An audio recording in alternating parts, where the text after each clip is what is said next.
হে নবী, তুমি গুহা ও পাহাড়ের উপত্যকার অধিবাসীদের সম্পর্কে কি মনে করো? তারা আমার নিদর্শন সমূহের মধ্যে একটি বিস্ময়কর নিদর্শন ছিল। ঘটনাটি এমন হয়েছিল, কতিপয় যুবক যখন গুহায় আশ্রয় নিল এবং আল্লাহর দরবারে এই বলে দোয়া করল, হে আমাদের মালিক, একান্ত তোমার কাছ থেকে আমাদের উপর অনুগ্রহ দান করো। আমাদের এই কাজকর্ম আঞ্জাম দেওয়ার জন্য তুমি আমাদের সঠিক পথ দেখাও।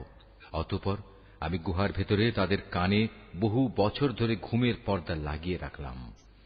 তারপর এক পর্যায়ে আমি তাদের ঘুম থেকে উঠিয়ে দিলাম, যাতে করে আমি একথা জেনে নিতে পারি তাদের দুদলের মধ্যে কোন দলটি ঠিক করে বলতে পারে যে তারা কতদিন সেখানে অবস্থান করেছিল। হে নবী, আমি তোমার কাছে তাদের বৃত্তান্ত সঠিকভাবে বর্ণনা করছি। মূলত তারা ছিল কতিপয় নওজোয়ান ব্যক্তি, যারা তাদের মালিকের উপর ঈমান এনেছিল। আমি তাদের হেদায়েতের পথে এগিয়েও দিয়েছিলাম। আমি তাদের অন্তঃকরণকে ধৈর্য দ্বারা দৃঢ়তা দান করেছি। যখন তারা আল্লাহর পথে দাঁড়িয়ে গেল এবং ঘোষণা করল, আমাদের মালিক তো হচ্ছেন তিনি, যিনি আসমান সমূহ ও জমিনের মালিক। আমরা কখনো আল্লাহ তাআলা ছাড়া আর কাউকে ডাকব না। যদি আমরা এমন অযৌক্তিক কথা বলি, তাহলে তা হবে মারাত্মক দিন বিরোধী কাজ। এরা হচ্ছে আমাদের স্বজাতির লোক, যারা তাকে বাদ দিয়ে অসংখ্য মাবুদের গোলামি গ্রহণ করেছে।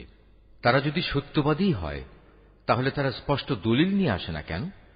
তার চাইতে বড় জালেম আর কে, যে আল্লাহ তাআলার উপর মিথ্যা আরোপ করে? অতঃপর জওয়ানরা পরস্পরকে বলল, আল্লাহ তাআলা ছাড়া অন্যদের যারা মাবুদ বানায়, তাদের কাছ থেকে তোমরা যখন বিচ্ছিন্ন হয়ে চলেই গেলে, তখন তোমরা এখান থেকে বের হয়ে বিশেষ একটি গুহায় গিয়ে আশ্রয় নাও। তোমাদের মালিক তোমাদের উপর তার রহমতের ছায়া বিস্তার করে দেবেন এবং তোমাদের বিষয়গুলো তোমাদের জন্য সহজ করে দেবেন। হে নবী, তুমি যদি সে গুহা দেখতে, তাহলে দেখতে পেতে তারা তার মধ্যবর্তী এক প্রশস্ত চত্বরে অবস্থান করছে।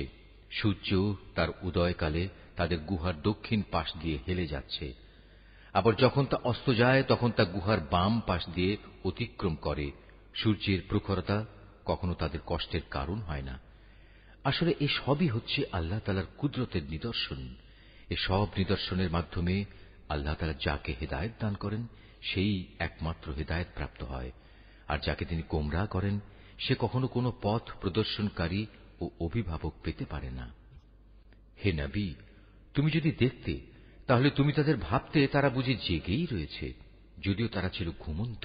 আমি তাদের কখনো ডানে কখনো বামে পরিবর্তন করে দিতাম। তাদের কুকুরটি গুহার সামনে তার হাত দুটি প্রসারিত করে পাহারারত অবস্থায় বসেছিল।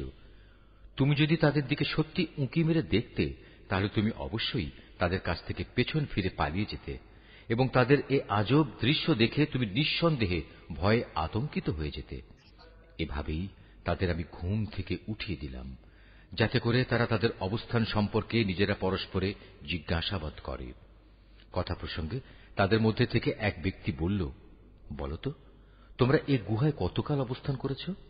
তারা বলল, বড়জোর একদিন কিংবা তার চাইতেও কম সময় আমরা এখানে অবস্থান করেছি। অতঃপর যখন তারা একমত হতে পারল না, তখন তারা বলল, তোমাদের মালিকই একথা জানেন, তোমরা এ গুহায় কতকাল অবস্থান করেছ।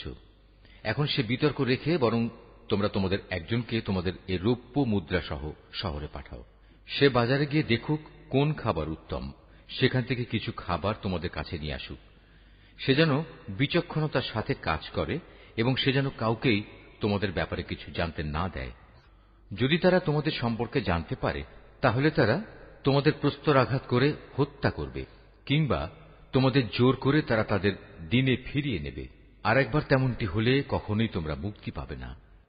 আর এভাবেই আমি একদিন তাদের ব্যাপার শহরবাসীদের জানিয়ে দিলাম, যাতে করে তারা একথা জানতে পারে, মৃতকে জীবন দেওয়ার ব্যাপারে আল্লাহ তাআলার ওয়াদা আসলেই সত্য এবং কিয়ামতের আসার ব্যাপারেও কোন রকম সন্দেহ নেই।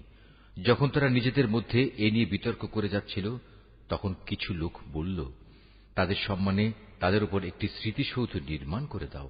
আসলে তোমাদের মালিকই তাদের সম্পর্কে সর্বাধিক খবর রাখেন।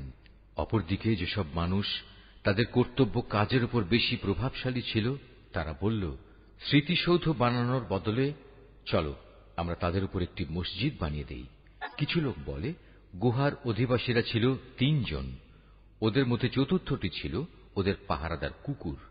আবার কিছু লোক বলে তারা ছিল 5 জন, তাদের ষষ্ঠটি ছিল ওদের কুকুর। আসলে অজানা অদেখা বিষয়সমূহের প্রতি এরা খামাখা অনুমান নিক্ষেপ করি এ সব কিছু বলছে। তাদের কেউ বলে ওরা ছিল 7 জন এবং অষ্টমটি ছিল তাদের কুকুর। হে নবী, তুমি এদের বলো, হ্যাঁ, আমার মালিক ভালো করেই জানেন ওদের আসল সংখ্যা কত ছিল। তাদের সংখ্যা খুব কম সংখ্যক লোকই বলতে পারে। তুমিও এদের ব্যাপারে সাধারণ আলোচনার বাইরে বেশি বিতর্ক করো না এবং তাদের সম্পর্কে খামাখা অন্য মানুষদের কাছেও জিজ্ঞাসাবাদ করো না। কথা বলো না এ কাজ আমি আগামীকাল করব। হ্যাঁ, বরং এভাবে বলো, আল্লাহ তাআলা যদি চান তাহলেই আমি আগামীকাল এ কাজটা করব। মালিককে স্মরণ করো এবং বলো, সম্ভবত আমার মালিক এ কাহিনীর চাইতে নিকটতর কোন কল্যাণ দিয়ে আমাকে পথ দেখাবেন। মোট 300 বছর। কেউ অবশ্য এর সাথে আরো 9 বছর যোগ করেছে।